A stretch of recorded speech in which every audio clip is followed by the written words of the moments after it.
இது மகிமை நேரம். கிறிஸ்துவுக்கு பிரியமான மகிமை தொலைக்காட்சி நேயர்கள் அனைவருக்கும் என் அன்பின் வாழ்த்துக்களையும் வணக்கங்களையும் தெரிவித்துக் கொள்கிறேன். இன்று நாம் ஒரு சில வசனங்களை தியானிக்கும்படியாக கடந்து வந்திருக்கிறோம். இன்றைக்கு நாம் கிருபை கிரியை இந்த இரண்டையும் பற்றி ஒரு சில வசனங்களை எடுத்து நாம் தியானிப்போம். இப்போ நாம் ஆசீர்வதிக்கப்படுவதும் நம்ம செழித்திருக்கிறதுக்கும் தேவனுடைய கிருபை நமக்கு ரொம்ப உதவியாக இருக்குது, அதுதான் காரணமாக இருக்குது அப்படிங்கிறத நாம் முதல்ல அறிந்து கொண்டு ஏற்றுக்கொள்ளணும். இப்போ நாம் நியாயப்பிரமாணத்தின்படி செய்யணும் அப்படின்னு சொன்னால் பாருங்கள், உபாகமம் 28:1 சொல்லப்பட்டதை நாம் பார்த்தோம்னு சொன்னால் அதில் சொல்லப்பட்ட அனைத்தையும் கைக்கொள்கிறவர்களுக்கு தான் அந்த கிருபை கிடைக்கும், ஆசீர்வாதங்கள் கிடைக்கும். அப்போ நியாயப்பிரமாணத்தின்படி செய்கிற எல்லாருமே அந்த ஆசீர்வாதங்களை பெற்றுக்கொள்ளலாம். அப்போ கிரியை செய்கிறதுனால தான் அங்கே ஆசீர்வாதங்கள் கிடைக்கிறத நம்ம பார்க்குறோம்.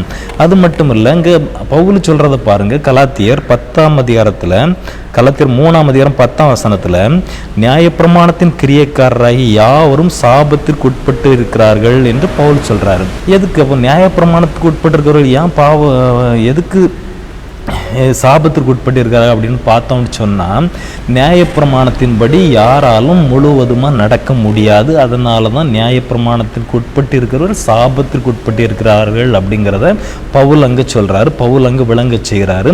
ஏன்னா இயேசு கிறிஸ்து வந்ததின் நோக்கத்தையும் பவுல் தெளிவாக அறிந்திருந்ததுனால.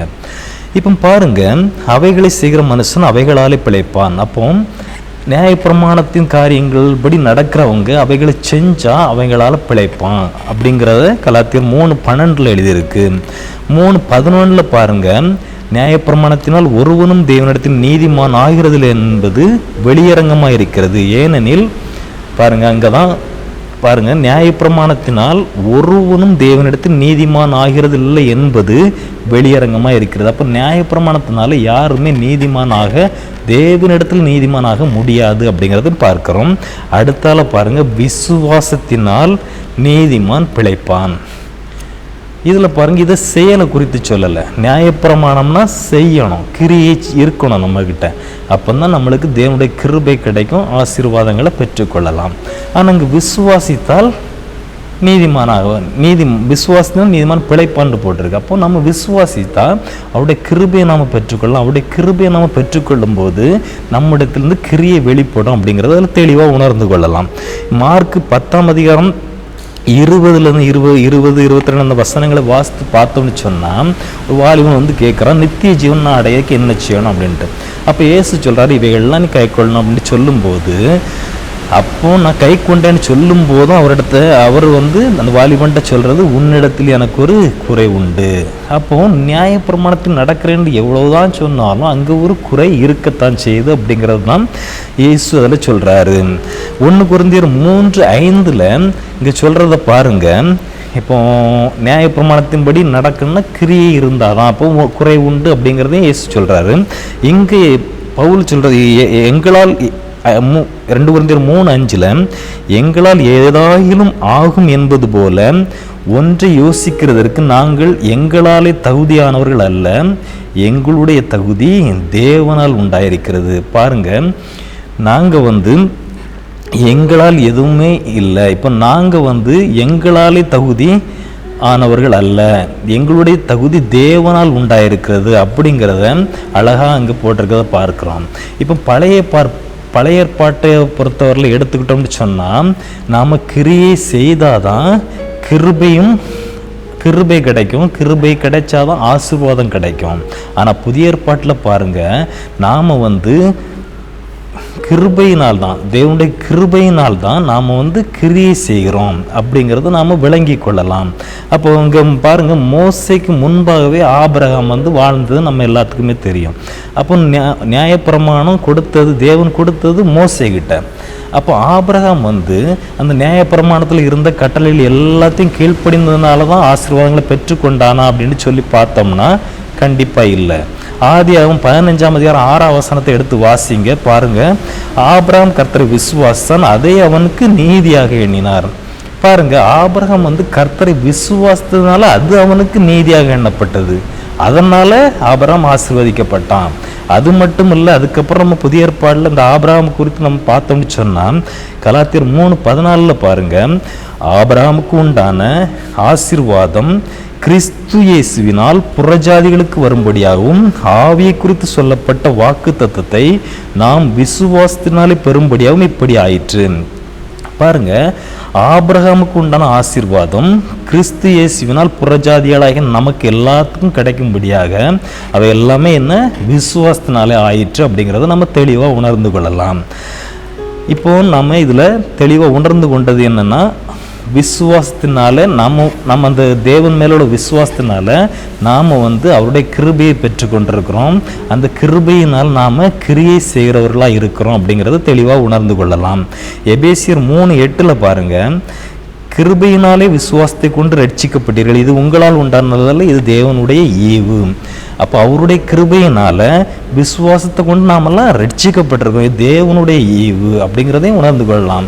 இப்போ நாம் இயேசு அந்த கானானிய ஸ்திரீயை பாருங்கள், மத்தேயு 15:22-28 வரைக்கும் நம்ம அதை வாசித்து பார்த்தோன்னு சொன்னால், இந்த கானானிய ஸ்திரீ இயேசு போகிற வழியில் பின்னாலேயே வாரா, தாவீதின் குமாரனே மைந்தனே எனக்கு இறங்கும் அப்படின்னு சொல்லி வாரா. ஆனால் இயேசு கண்டுக்கிட மாட்டுக்கார்.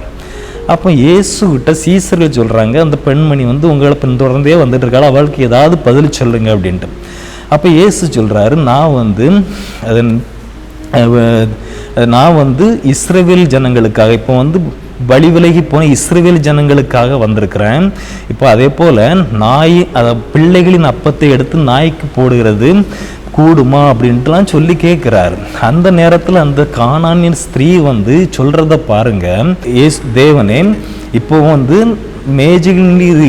மேஜையிலிருந்து சாப்பிடும்போது கீழே விழுகிறத நாய் பொறுக்கி கொள்ள கூடுமே, அப்படியாவது எனக்கு ஒரு உதவி செய்யுங்க, என் மகளை காப்பாத்துங்க, பிசாசு பிடித்த மகளை காப்பாத்துங்க அப்படின்ட்டு சொல்லி கேட்கும்போது அந்த விசுவாசத்தை உயர்வா கண்டாரு.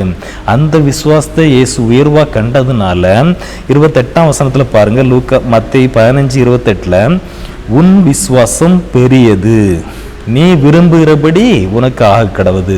பாருங்க, அந்த இடத்துல அந்த கானானிய ஸ்திரீயுடைய விசுவாசத்தை பார்த்தாரு இயேசு. விசுவாசத்தை பார்த்து உன் விசுவாசம் பெரியது, உன் மன விருப்பத்தின்படியே ஆக கடவுது. அதுக்கு அடுத்தால பாருங்க, அந்நேரமே அவள் மகள் ஆரோக்கியமானாள். பாருங்க, அந்த நேரமே அவளுடைய மகள் ஆரோக்கியமானாள். அப்போ அவளுடைய விசுவாசத்தினால இயேசுவின் கண்களில் கிருபை கிடச்சிச்சு. அந்த கிருபையினால கிரியை நடந்துச்சு. என்ன கிரியை? அற்புதத்தை அவளுடைய மகள் பெற்றுக்கொண்டா, அவள் சுகமானா அப்படிங்கிறத நம்ம தெளிவாக உணர்ந்து கொள்ளலாம். கர்த்தர் தாம் இந்த வார்த்தைகளை ஆசீர்வதிப்பாராக. ஜெபம். பரிசுத்தமுள்ள தேவனே, ஆண்டவரை இந்த வேளையிலும் ஆண்டவர் உம்முடைய வேதத்தில் உள்ள ஒரு சில வசனங்களை தியானிக்கும்படியாகவும் ஆண்டவரை பாக்கியத்தையும் சாக்கியத்தையும் தந்த தயவுக்காய் நன்றியோடுமே துதிக்கிறோம், சோசரிப்பாம். ஆண்டவரை உம்முடைய கிரியை கிருபை அப்படிங்கிற ஆண்டவரை இதில் ஆண்டவரை நாங்கள் வேதத்திலிருந்து ஒரு சில வசனங்களை தியானித்தும் தகப்பனே, ஆண்டவரை எங்களுடைய விசுவாசத்தினாலே நாங்கள் உம்முடைய கிருபையை பெற்றிருக்கிறோம், அதனால் நாங்கள் கிரியை செய்கிறோம் அப்படிங்கிறதை நாங்கள் புரிந்து கொண்டோம். அப்பா, எங்களுடைய கிரியை எந்த விதத்திலும் ஆண்டவரை தவறான பாதையில் போகக்கூடாதுப்பா. நீர் விரும்புகிற, நீர் உம்முடைய சித்தத்தின்படி உம்முடைய கிரியையை, நீர் என்ன விதமான கிரியைகள் எங்களிடத்தில் எதிர்பார்க்கிறோம் அந்த விதமான கிரியைகள் நாங்கள் வெளிப்படுத்துகிறவாகவும் ஆண்டவரை அதை செய்கிறவர்களாகவும் காணப்படணும் தகப்பனே. அதன் மூலமாக மேலும் மேலும் ஆண்டவரை எங்களுடைய வாழ்க்கையில் செழித்து ஓங்கும் என்பதை நாங்கள் விசுவாசிக்கிறோம்ப்பா. பாதுகாத்துக் கொள்ளுங்க. கேட்டுக்கொண்ட அனைத்தையும் இயேசு கிறிஸ்து நாமத்தினாலே சேர்த்தர போற தயவுக்காய் கோடான கோடி சோஸ்தோட ஆசீர்வாதத்தையும் சுகத்தையும் பலத்தையும் ஜீவனையும் பெற்றுக்கொண்டு ஜெபத்தை ஏறெடுக்கிறோம்ப்பா. கிருபையா இருங்க. இயேசு கிறிஸ்து ஜெபங்களும் நல்ல பிதாவே, ஆமென்.